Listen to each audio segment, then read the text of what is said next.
ಪ್ರಕರಣದಲ್ಲಿ ಮಾಜಿ ಪ್ರಧಾನಿ ಎಚ್.ಡಿ. ದೇವೇಗೌಡರು ಟಾರ್ಗೆಟ್ ಆದ್ರ ಅಥವಾ ರೇವಣ್ಣ ಗುರಿಯಾದ್ರ ಎಂಬ ಪ್ರಶ್ನೆಗೆ ಕಾಲ ಬಂದಾಗ ಉತ್ತರಿಸುವೆ.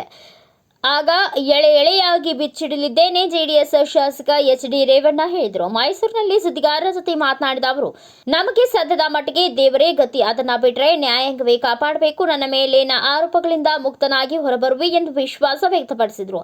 ಅಶ್ಲೀಲ ವಿಡಿಯೋ ಮತ್ತು ಅತ್ಯಾಚಾರ ಪ್ರಕರಣದಲ್ಲಿ ಜೈಲಿನಲ್ಲಿರುವ ಪ್ರಜ್ವಲ್ ರೇವಣ್ಣನನ್ನ ನೋಡಲು ಜೈಲಿಗೆ ಹೋಗುವುದಿಲ್ಲ ಎಂಬುದನ್ನು ಇದೇ ವೇಳೆ ಸ್ಪಷ್ಟಪಡಿಸಿದರು. ಭವಾನಿ ರೇವಣ್ಣ ಮಗನನ್ನ ನೋಡಲು ಹೋಗಿರುವುದರ ಬಗ್ಗೆ ಪ್ರತಿಕ್ರಿಯಿಸಿ, ತಾಯಿಯಾಗಿ ಮಗನನ್ನ ನೋಡಲು ಹೋಗಿರುತ್ತಾರೆ.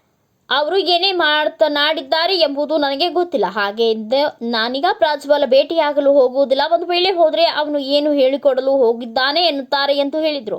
ನಮ್ಮ ಕುಟುಂಬದ ಮೇಲೆ ಹಾಕಿರುವ ಕೇಸ್ಗಳು ಕೋರ್ಟ್ನಲ್ಲಿ ವಿಚಾರಣೆ ಹಂತದಲ್ಲಿದೆ. ಪ್ರಕರಣಗಳು ಕೋರ್ಟ್ನಲ್ಲಿ ಇರುವುದರಿಂದ ನಾನು ಹೆಚ್ಚಿಗೆ ಮಾತನಾಡಲ್ಲ. ನಮಗೆ ನ್ಯಾಯ ಸಿಗುವ ವಿಶ್ವಾಸ ಇದೆ ಎಂದರು.